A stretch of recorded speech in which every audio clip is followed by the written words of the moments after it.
তাহলে মুক্তিযুদ্ধ হচ্ছে কি একটা চূড়ান্ত পর্যায়ে, অর্থাৎ পাকিস্তানিদের সাথে বাঙালিদের, বিশেষ করে পশ্চিম পাকিস্তানের সাথে পূর্ব পাকিস্তান, যদিও দুই পাকিস্তান এক ছিল। পূর্ব পাকিস্তানের মানুষ মূলত কি তারা নাই 90% ছিল কি বাঙালি। তো আমাদের যে মুক্তিযুদ্ধের ইতিহাস আমরা জানি, এটা হচ্ছে কি আমাদের চূড়ান্ত পর্যায়ের সমঝোতা।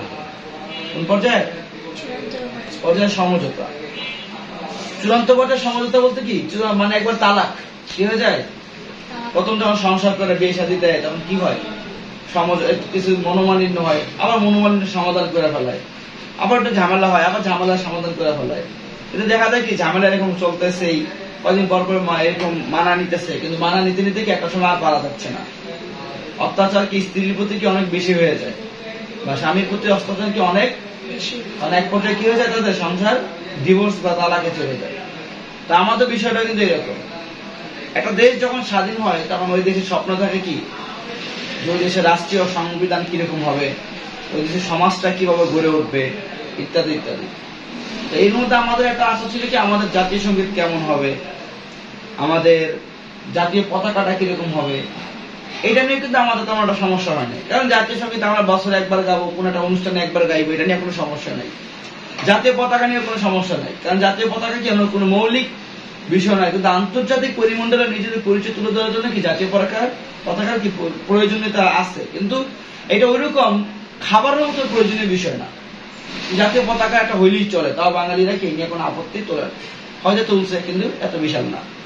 কিন্তু 1947 সালে যখন সংবিধান তৈরি করতে নামে, তখন বিষয় দেখা যায় কি, রাষ্ট্রীয় ভাষা কি হবে। রাষ্ট্রীয় ভাষা মানে কি, রাষ্ট্রীয় ভাষা বলতে বোঝাচ্ছে এই দেশে কি অফিস আদালতের ভাষা কি হবে, বাংলা হবে নাকি উর্দু হবে নাকি ইংরেজি হবে। অফিস আদালতের ভাষা গেল, অফিস আদালত মানে কি, বই খাতার ভাষা কি হবে, আমরা কোন ভাষা বই পড়বো, আমাদের বইগুলো কোন ভাষায় লেখা থাকবে, একটা অফিসে গেলে আমাদের তথ্যগুলো কোন ভাষায় লেখা থাকবে। এই নিয়ে যে একটা বিষয় প্রশ্ন ওঠে, তখন তারা কি বলে যে আমাদের রাষ্ট্রীয় ভাষা হবে উর্দু। স্বাভাবিকভাবে এই দেশে সব মানুষ, বাঙালিরা সব উর্দু পারে, উর্দু পারে না, তারা সব বাংলা পারে। তাহলে আমাদের রাষ্ট্রভাষা বাংলা হতে হবে, নাহলে মানুষগুলোকে আবার উর্দু শিখতে হবে। যেমন আমরা এখন ইংরেজি শিখতেছি কত কষ্ট করে, তাই না? 12-14 বছর লাগে ইংলিশ শেখা হয় না আমাদের স্কুল কলেজে পড়ে। তখন কি হয়, প্রচন্ড বিরোধিতা হয় যে না, আমাদের রাষ্ট্রভাষা কি হবে, বাংলা করতে হবে। কি করতে হবে? কিন্তু পাকিস্তানিরা তারা গণপরিষদে বসে কিছু ঠিক করার দাবি করে, তারা দাবি করে যে উর্দু হবে এই দেশের রাষ্ট্রভাষা। এই ঘোষণা কে দেন? এই ঘোষণা দেন মোহাম্মদ আলী জিন্নাহ। কে দেন? পাকিস্তানের গভর্নর। এছাড়া লিয়াকত আলী চৌধুরী কি ঘোষণা দেন? কে দেন? লিয়াকত আলী চৌধুরী। তো গভর্নর মারা গেলে নতুন গভর্নর হন আবার খাজা নাজিমউদ্দিন 1951 সালে। কত সালে? জিন্নাহ 51 সালে মারা যান, 1951 সালে। ওই বছরই খাজা নাজিমউদ্দিন কি হয়, প্রধানমন্ত্রী বা গভর্নর হয় আর কি। দেখো, এই খাজা নাজিমউদ্দিন কিন্তু বাঙালি লোক ছিল, বিদেশি কোনো লোক না, উনি বরিশালের লোক। কিন্তু এটা কেমন যেন একটা স্বভাব শাসকদের, তারা সবসময় কার বিরুদ্ধে যায়? জনগণের বিরুদ্ধে যায়। খাজা নাজিমউদ্দিনের সেম কথা বললো যে উর্দুই হবে কি একমাত্র পাকিস্তানের রাষ্ট্রভাষা, অথচ উনি নিজে একজন বাঙালি, উনি নিজে একজন বরিশালের কি ব্যক্তি। কেমন যেন একটা স্বভাব এটা তাদের। যারা ক্ষমতায় যায় তারাই কি জনগণের বিরুদ্ধে চলে যায়, তারাই জনগণের কি মনের ভাব চিন্তা ভাবনা কি তারা বুঝতে পারে না। বিষয়টা মনে এরকমই। যাই হোক, তারপর 1952 সালে আন্দোলন তীব্র থেকে তীব্রতর হতে থাকে আস্তে আস্তে। আন্দোলন কিন্তু 48 সাল থেকে হচ্ছিল। এই যে আমরা 21শে ফেব্রুয়ারি এখন পালন করি কি আন্তর্জাতিক মাতৃভাষা দিবস, তখন কিন্তু শহীদ দিবস বা শহীদ ভাষা দিবস পালন করতে 11ই মার্চ। তবে কত সাল থেকে? 1948 সালের পর থেকে 49 সাল, 50 সাল, 51 সাল, 52 সাল, এই 4-5 বছর টানা তারা 11ই মার্চকে কি পালন করতো? শহীদ দিবস পালন করতো। মানে ওই যে 48 সালের পর থেকে আর কি। কিন্তু 52 সালের ঘটনাটা হচ্ছে কি স্মরণীয় একটা ঘটনা, যে এটা বাঙালিরা ভাবতেই পারে নাই যে 144 দ্বারা ভঙ্গ করলে কি তারা সেখানে কি করবে? গুলি করে ফেলবে। সামনাসামনি কি করছে? পুলিশ গুলি করছে। কি কারণে গুলি করছে? মূলত বাংলাকে রাষ্ট্রভাষা করার জন্য ওই সময় পরিস্থিতি খুব ঘোলাটে হয়ে গেছে। তো পাকিস্তান সেনাবাহিনী চাইছে বা পাকিস্তান সরকার চাইছে যে, বা পাকিস্তান সরকার, সাধারণ সরকার চাইছে যে কোনোভাবেই যেন তারা রাস্তা মিছিল করতে না পারে, আর যেন কি বাংলা ভাষার জন্য তারা যেন আন্দোলন করতে না পারে। যার ফলে তারা 1952 সালের 31শে ফেব্রুয়ারি তারা কি তারা 144 ধারা জারি করে। 144 ধারা মানে কারফিউ। এখন যেটা আমরা দেখলাম কিছুদিন আগে আমাদের ফ্যাসিবাদের শেখ হাসিনা সরকার কারফিউ দিয়েছিল, মনে আছে? রাস্তা সেনাবাহিনী দিয়েছিল, রাস্তাঘাটে কোনো মিছিল করা যাবে না, কিছু করা যাবে না, ওইরকম কারফিউ দিয়েছিল। কিন্তু বাঙালি তো কি আজকের মতো, সেই তো বাঙালি তো ওই সময় ছিল, তারা কি করতে কারফিউ ভঙ্গ করে তারা বের হয়েছিল।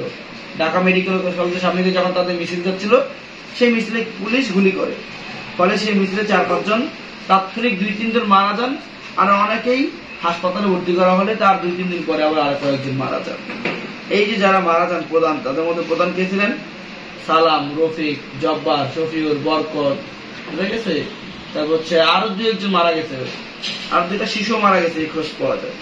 ফলে এটা আমাদের কাছে একটা স্মরণীয় ঘটনা হয়ে যায়।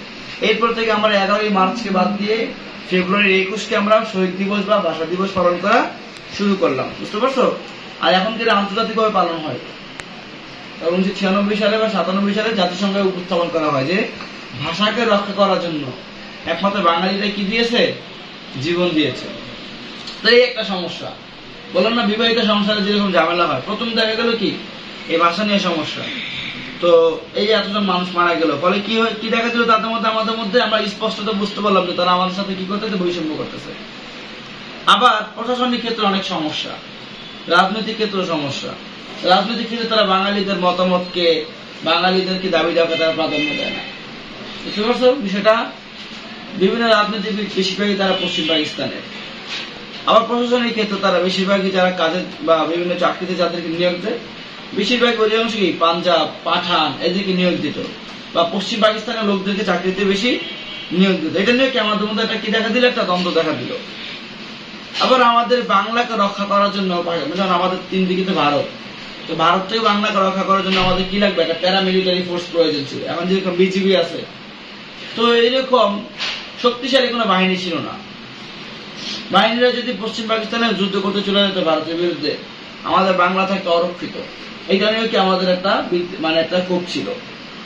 আবার আমরা দেখতে পাই যে তারা শিক্ষাক্ষেত্রে সংস্করণ করার নামে তারা বিভিন্ন কবিদের গল্প, বিশেষ করে রবীন্দ্রনাথ ঠাকুর, এরকম যারা হিন্দু আছে আর কি, বুঝছো, তাদের গল্প কবিতাকে নিষিদ্ধ ঘোষণা করে। ফলে এগুলো হচ্ছে বাঙালি মুসলিমদেরকে আকীদার পরিপন্থী চাইতে পাওয়া যাবে। এটা নিয়েও কি বাঙালিদের মধ্যে কি ছিল? ক্ষোভ ছিল, বুঝতে পারছো বিষয়টা? তো এইভাবে করে কি আমাদের খুব আস্তে আস্তে কি বৃদ্ধি পেতে থাকে। 62 শিক্ষা আন্দোলন হয় পাকিস্তান সরকারের বিরুদ্ধে। শেষমেশ কি শেখ মুজিবুর রহমানকে তার 6 দফা ঘোষণা করেন। 6 দফায় তিনি কয়েকটা দাবি তুলে ধরেন। তারপর হচ্ছে গণ অভ্যুত্থান দেখা যায় 1969 সালে। শেখ মুজিবুর রহমানের বিরুদ্ধে মামলা হয়, ষড়যন্ত্র মামলা, আগরতলা ষড়যন্ত্র মামলা। এই মামলা যাদেরকে গ্রেফতার করে সেখানে একজনকে জেলে হত্যা করা হয়, যার ফলে জেলের বাইরে যারা ছিল তারা বিক্ষিপ্ত পরিস্থিতি উত্তপ্ত করে তোলে বা তারা আন্দোলন করে। সে আন্দোলনের প্রার্থীদের উপরে গুলি করা হয়, বিশ্ববিদ্যালয়ের শিক্ষকদের উপরে গুলি করা হয়। ফলে আন্দোলনকে আরো দীর্ঘতর হয়। ফলে গণঅভ্যুত্থান দেখা যায়। এখন যেরকম গণঅভ্যুত্থান হয়েছে, এবার ওই সময় এরকম গণঅভ্যুত্থান হয়েছে। ওই গণঅভ্যুত্থানে ওই সময় আইয়ুব খান পদত্যাগ করতে বাধ্য হন। এখন যেরকম স্বৈরাচার সরকার কে ছিল? শেখ হাসিনা। ওই সময় আইয়ুব খান ছিল এরকম স্বৈরাচার, বুঝতে পারছো? তখন সেই পদত্যাগ করতে বাধ্য হয়। আইয়ুব খান 11 বছর ক্ষমতায় ছিল। সে এরকম আমাদের উন্নয়ন দেখাইতো। কি দেখাইতো? উন্নয়নের জিকির করতো। এই দেখো তোমাকে শহর করে দিচ্ছি, উন্নয়ন করে দিচ্ছি, এই করে রাস্তাঘাট করে দিচ্ছি, আর কি চাও, বুঝতে পারছো বিষয়টা? পরে গণঅভ্যুত্থানের মুখে আইয়ুব খান পতন হয় কত সালে? 1969 সালে। কত সালে? 1969 সালে। ওই বছরই শেষের দিকেই তোমার ইয়াহিয়া খান ক্ষমতায় আসে। কে ক্ষমতায় আসে? কোনো পরিবর্তন নাই, একই কথা। আইয়ুব খান সেনা শাসক ছিল, ইয়াহিয়া খান কি শাসক। তো লাভ কি? পরিবর্তন নেই কোনো। উনি আইসা একটা আশ্বস্ত করলেন যে আমি নির্বাচন দিব, আই উইল রেস্টোর ডেমোক্রেসি, মানে আমি কি গণতন্ত্র চালু করব, উনি এটা বললেন। পুনরায় সে গণতন্ত্র পুনরুদ্ধার বা গণতন্ত্র চালু করলেন। সুতরাং he declared the date of the election, ইলেকশনের তারিখ তিনি ঘোষণা করলেন। তো ইলেকশন হয়ে গেল কবে? 7 ডিসেম্বর 1971। 1971 সালে 7 ডিসেম্বরকে নির্বাচন হলো। এই নির্বাচনে কি হলো? প্রাদেশিক এবং জাতীয় পরিষদ উভয় ক্ষেত্রে আওয়ামী লীগ জয়লাভ করলো। কারা?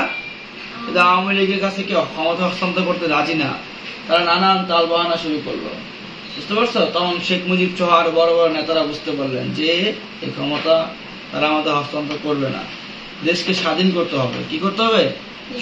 কিন্তু শেখ মুজিবের গুরু মাওলানা আব্দুল হামিদ খান ভাসানী তিনি আরো আগেই বুঝতে পারছেন যে নির্বাচন দিয়ে কোনো লাভ নাই, পাকিস্তান সেনাবাহিনীরা তারা ক্ষমতা হস্তান্তর করবে না। এই জন্য আমাদের আব্দুল হামিদ খান ভাসানী কি বলছিল জানো 70 সালের নির্বাচনের আগে? তিনি বলছিল ভোটের বাক্সে লাথি মারো, বাংলাদেশ কি স্বাধীন করো। মানে উনি ওই নির্বাচনে অংশগ্রহণ করেন না, উনি কি বলছে যে ভোটের বাক্সে লাথি মারো, বাংলাদেশ স্বাধীন করো। আরে ভোট করে কি হবে? কিন্তু অনেক ইতিহাসবিদ বলছে যে বঙ্গবন্ধু বা শেখ মুজিবুর রহমান মূলত উনি চেয়েছিলেন যে দেশকে দুই পাকিস্তানের প্রধানমন্ত্রী হইতে। কিসের দেশ দুই ভাগ হবে? হয়তো তার মতো দেশপ্রেম ছিল যে দেশটাকে দুই ভাগ যেন আমরা না করে যেন কি একত্রে রাখতে পারি। বুঝতে পারছো বিষয়টা? তার অন্তরে খবর তা আমরা বলতে পারবো না, কারণ সে কিন্তু নিজে স্বাধীনতা ঘোষণা দেওয়া যায় না, তার কোনো প্রমাণ নাই। ওয়্যারলেস যুগে, হ্যান্ড যুগে, ট্রেন যুগে এগুলোর কোনো ভিত্তি নাই। বুঝতে পারছো? তো কিন্তু মূল স্বাধীনতা ঘোষণা দিচ্ছে কে? জিয়াউর রহমান প্রথম ঘোষণা দিচ্ছে। হ্যাঁ, তো এই যে 7 মার্চে তারপরে কি হলো তাহলে? এই যে নির্বাচন করে ক্ষমতা হস্তান্তর করলো না বঙ্গবন্ধু শেখ মুজিবুর রহমান। আসলে বঙ্গবন্ধু মুগ্ধ আসে, কারণ 15 বছর আমরা এই অভ্যস্ত হয়ে গেছি বঙ্গবন্ধু শব্দের সাথে। বুঝতে পারছো? কারণ তিনি 75 সালে যে ঘটনা করছে এই জন্য বঙ্গবন্ধু পাওয়ার যোগ্যতা হারায় ফেলেন 75 সালে।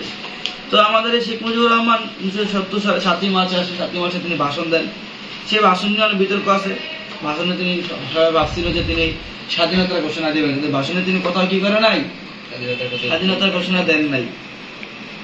এবং 25 মার্চ পাকিস্তান হানাদার বাহিনী চাইছিল কি বাঙালিদেরকে নিস্তব্ধ করে দিতে, থামায় দিতে, যেটা গণহত্যা চালায় এদেরকে ভয় দেখায় দিল। যেটা আমাদের ক্ষেত্রে হয়েছে না?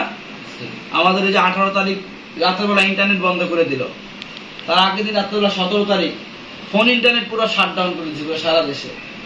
আর 18 তারিখ রাতে কি করছে? পুরো সারা দেশে মোবাইল ইন্টারনেট বন্ধ করে দিয়েছে।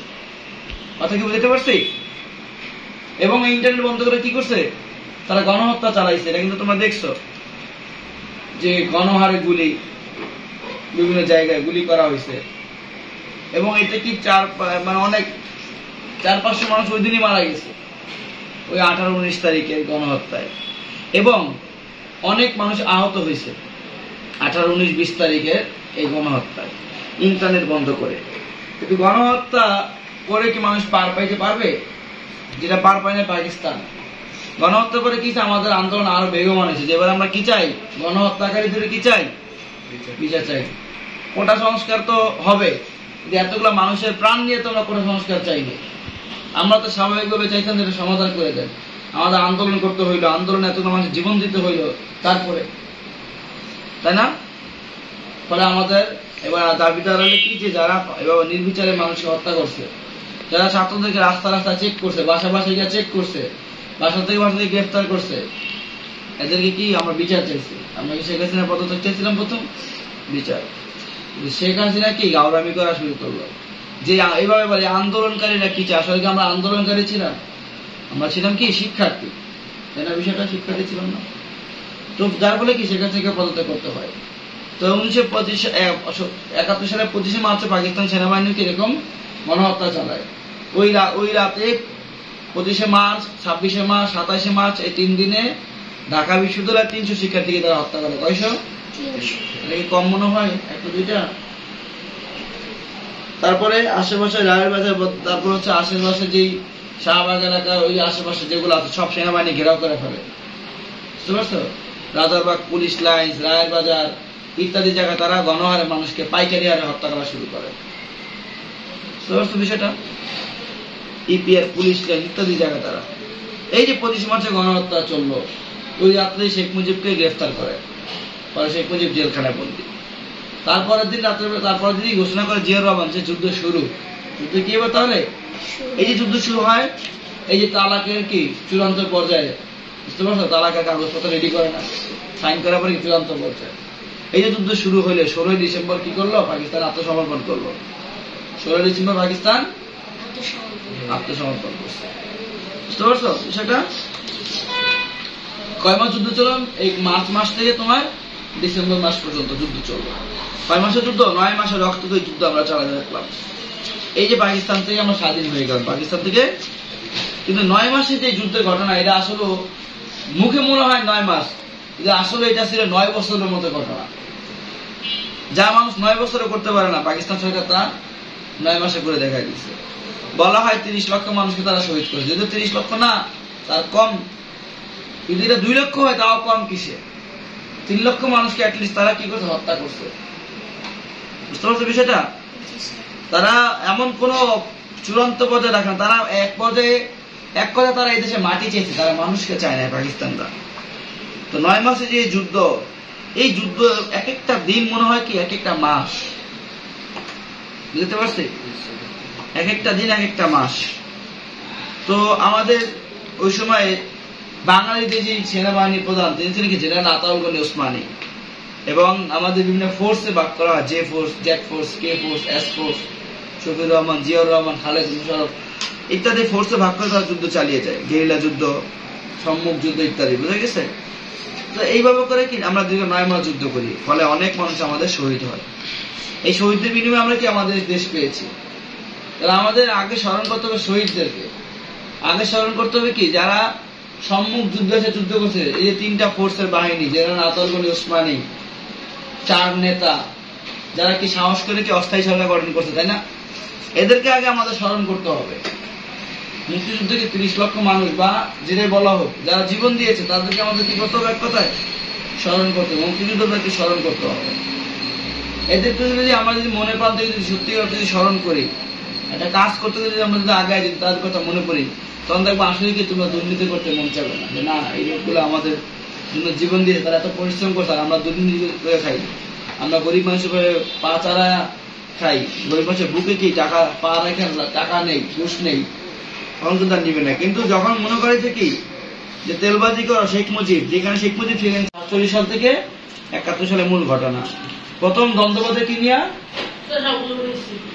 47 সালের থেকে প্রথম দ্বন্দ্ববাদে কি নিয়ে, ভাষা নিয়ে, কি নিয়ে, আর সেই দ্বন্দ্ব শেষ হয় কি দিয়ে, যুদ্ধ দিয়ে, 1971 সালে যুদ্ধ দিয়ে সেই দ্বন্দ্ব শেষ হয়, এবং আমরা একটা স্বাধীন রাষ্ট্র হিসাবে কি পরিচিতি লাভ করি। এবং দেখো আজকে আমরা কিন্তু পাকিস্তানের চেয়ে কি ভালো পর্যায়ে আছি, পাকিস্তানের এখন কি বাংলাদেশের মতো হইতে চায়। এই যে আমাদের চড়াই উতরাই পেরিয়ে আমরা যে সামনে আগাচ্ছি, আরো সামনে এগিয়ে যাবো ইনশাল্লাহ। ঠিক আছে, তাহলে এগুলো আমাদের মূল ঘটনা। তাহলে তো তুমি এগুলো ভালো মতো করবো।